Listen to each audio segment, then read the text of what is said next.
I'm Patty Simpson with Simpson Math. Let's solve some equations. Here we have an equation with that equal sign. And we know that on both sides of our equation, they are equal to one another. It's a balance. And I want to find out what goes in this box that will make this equation true. So I could replace that box. Instead of saying box, I could replace that with an X. We're asking what number goes in that box, or what number could X be to make this equation true? And most of us may know that it's the 3. With our fact families, we may remember that that would be 3. But when we're finding that, what we're actually doing algebraically is subtracting 6 from both sides of our equation to find what that box equals, or what X equals. So here I have X plus 6 minus 6 is equal to 0, and X plus 0 would just be X. And then on this side we have 9 minus 6, which is 3. Notice I did the same thing on both sides of my equation to keep it balanced. Here's another example where I just want to know what goes in this box that's going to make this equation true. So 3 times what number plus 4 equals 10. And instead of using that box to say, hey, what number goes in there, instead of using a box, I'm going to use a variable instead. I'm just going to put a letter there. But it means the same thing as just having a box there. What number do I need to multiply by 3 and then add 4 to get 10? And the way we solve this is we look at the variable, we do the multiplication of the variable. We're going to do that last, take care of him last. Instead, we're going to balance out our equation by subtracting this number from both sides. If it had been subtraction there, we would add that number to both sides. We want to zero that one out.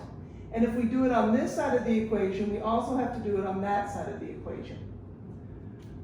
So that we end up with 3y, that becomes 0, but 3y plus 0 is just 3y. And then 10 minus 4 is 6. So I subtracted 4 from both sides and got rid of that plus 4. Now I'm looking at 3 times what number gives me 6. And maybe we can recognize from there that that's 2. But what we're doing algebraically to find that is we're dividing both sides by 3.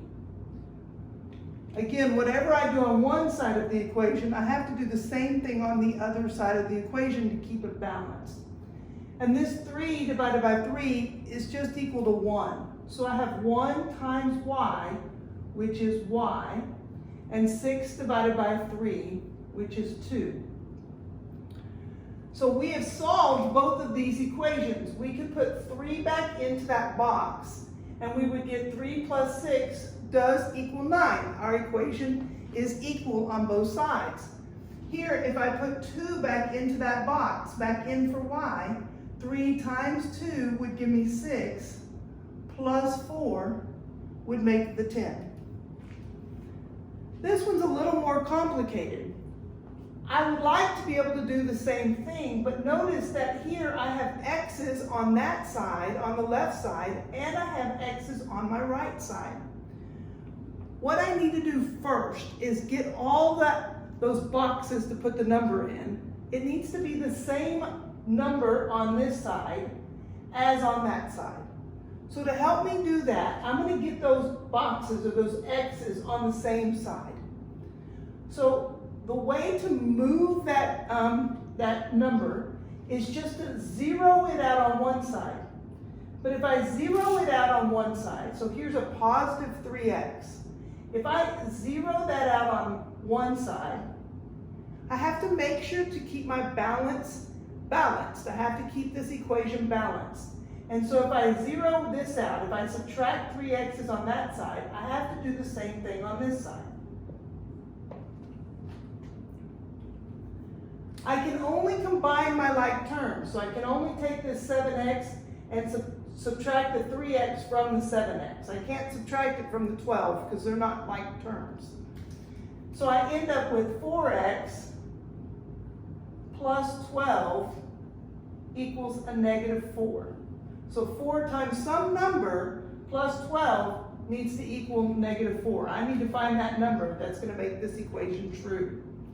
So step 1 is to get those x's on the same side. Then I'm going to solve just like I did here, where I have my multiplication and I have my addition on one side of the equation with the variable. And it's like going backwards in my order of operation. I'm going to subtract this 12 from both sides first. And if I do it on one side, I have to do it on the other. So that I have 4x. This makes plus 0, but 4x plus 0 is just 4x. And then a negative 4 and a negative 12. I walk into negative land. I keep walking into negative land. I end up at negative 16. Now, I'm going to divide both sides by 4. Divide that number because the inverse of multiplication is division. So I divide both sides by 4. And here it's 1 times x, which is just x. And on this side I have negative 16 divided by 4, which is negative 4. So if I put negative 4 back in for this x, and I put negative 4 back in for that x, well, let's see. 7 times negative 4 makes negative 28. Plus 12 would be a negative 16. On this side, I have 3 times a negative 4 makes a negative 12. Minus 4 is also negative 16. So both sides are equal to one another. And that's what we want to do, is find a number that can fit in there to make both sides of my equation true. On this one, I can simplify on the right first. So if there's a way to simplify, we do that first. And then we make sure our x's are on the same side. So here I only have one x. But let's go ahead and simplify that equation first. So a negative 3 minus a negative 4. You can picture this as a negative 1 out front. So that there's really multiplying a negative 1 times a negative 4 is going to make that a positive 4. So you really have negative 3 plus 4. Now, there's still nothing to simplify here. But on this side, I still can simplify. Walk into negative land, walk back towards positive land.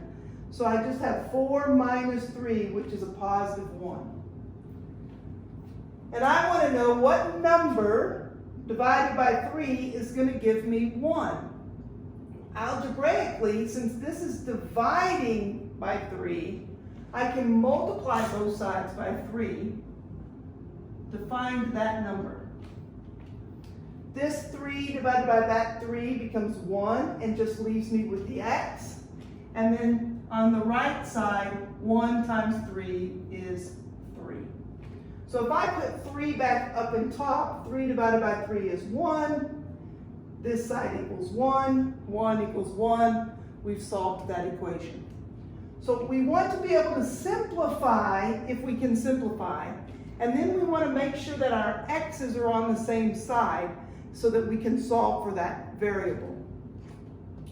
This one has a little of both that we need to do. We can simplify on both sides of the equation. So that's the first thing we're going to do, is simplify on both sides of our equation. I can combine my like terms here.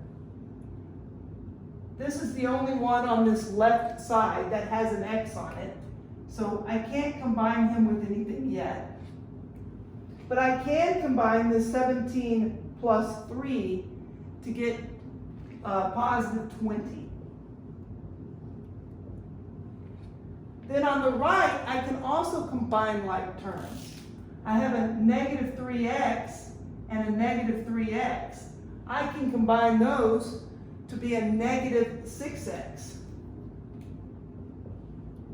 And then the 21 doesn't have anyone on this side of the equation to combine with, so he just stays plus 21. So first step is to simplify on both sides. Then we want to get our x's on the same side.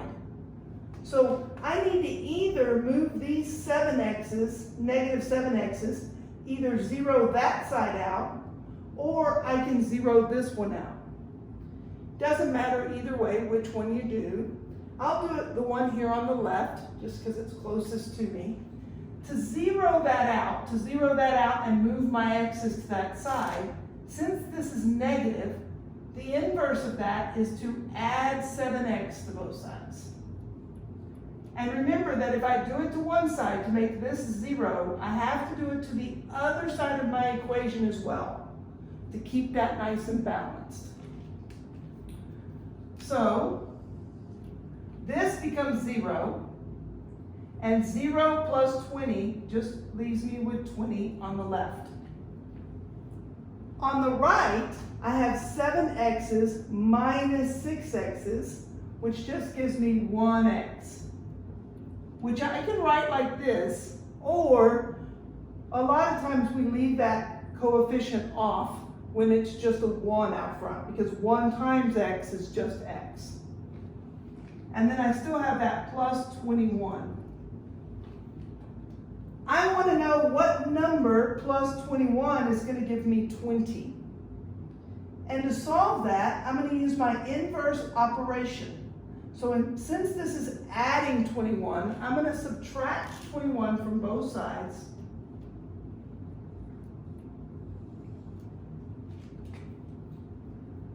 And I find out that 20 minus 21 is a negative 1. And my x and this becomes 0. So in this case, x is equal to negative 1. If I put negative 1 in for each one of those x values, my equation would be balanced, would be equal on both sides. Let's do a few more and make it a little more challenging. Let's have 7 times the quantity x minus 2 is equal to 9x minus 6. So step 1 is going to be to simplify on both sides of my equation if I can. So I'm going to look at my left side of my equation, and I'm going to look at my right side of my equation, and I'm going to see, can I simplify either side of my equation? And on this side, I can simplify. I cannot combine what's inside the parentheses because they are not like terms. But I can use my distributive property to do this multiplication. So I'm multiplying 7 times both the x and the minus 2, so that I end up with 7x minus 14. On the right, I can't simplify that. These are not like terms, so I can't do anything to combine those. Once I have it simplified, I want to make sure that my x's are on the same side.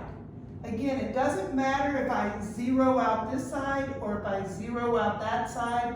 I just want to pick one of them to zero out.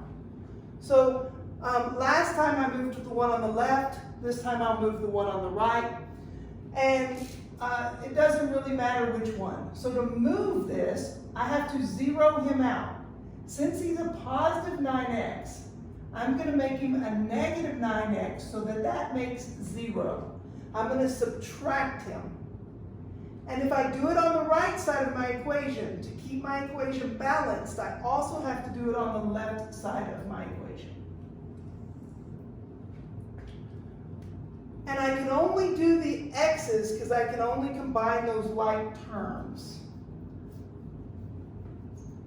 So 7x minus 9x gives me a negative 2x. and then minus 14, we'll deal with him in a minute. And then this becomes 0. 0 minus 6 is just a negative 6. So step 1 is to simplify as much as you can.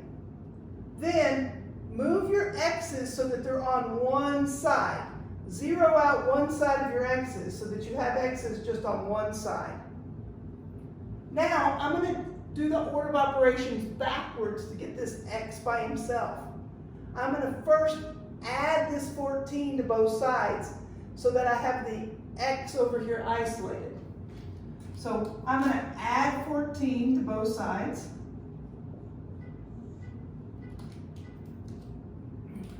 That becomes 0, so I'm left with negative 2x on the left, and on the right I have 14 minus 6, which gives me 8. I'm asking myself, negative 2 times what number is going to give me 8? To help me solve that, I can take and divide both sides by negative 2.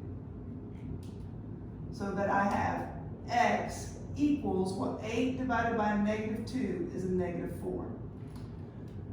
If I take this negative 4 and put it in for each of these x's, this side would be equal to that side. That's what we're looking for.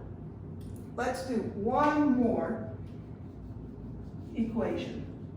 So again, we're simplifying first and then making sure our x's are on the same side. So I have 3 times 2x minus 6 plus 6 equals 0. And what I want to do is first I want to simplify on each side if I can.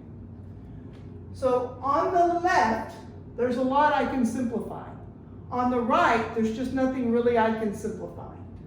So I'm going to start, look inside my parentheses. I can't combine those because they're not like terms.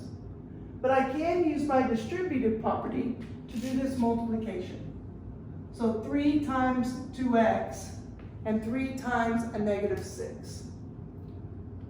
So 3 times 2x is 6x, and 3 times a negative 6 is a negative 18.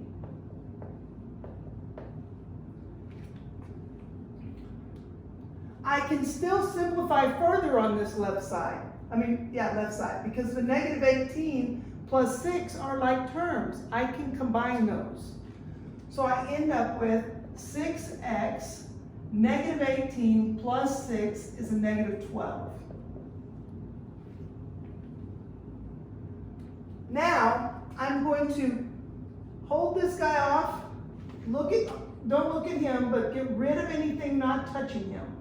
So in this case, that negative 12. And I want it to zero out. So since this is a minus 12, I'm going to add 12 to both sides. Remember, whatever I do to this side, I have to do that side too. If I'm adding 12 over there, to keep it balanced, I have to add 12 on my right side as well. So this is 6x plus 0, which is just 6x, and 0 plus 12, which is 12. Now I'm going to ask myself, 6 times what number would give me 12? And algebraically, what I'm going to do is the inverse of multiplication is division. So I'm going to divide both sides by 6. Instead of zeroing him out, I'm looking for a 1. 1 times what x would just make it x. So dividing by 6 is going to make that a 1. 6 divided by 6 gives me 1. 1 times x is just x. 12 divided by 6 is 2. So if I put 2 back in this top equation, it's going to make that equal. I'll show you. 3 times 2 times 2, putting that 2 in for the x, minus 6 plus 6 equals 0. I'm going to do it inside the parentheses first. So 2 times 2 is 4. Still inside the parentheses, 4 minus 6 gives me a negative 2. 3 times negative 2 is negative 6. And sure enough, -6 plus 6 does equal 0, so it checks out. The two equations are balanced. My x was equal to 2. That's the number that made this equation true. So when you are solving equations with a lot going on, you want to make sure to simplify the right side and simplify the left side. Then get your x's all on one side, and then you can finish solving for it. Math Made Simple, it's Simpson Math. Thanks for watching.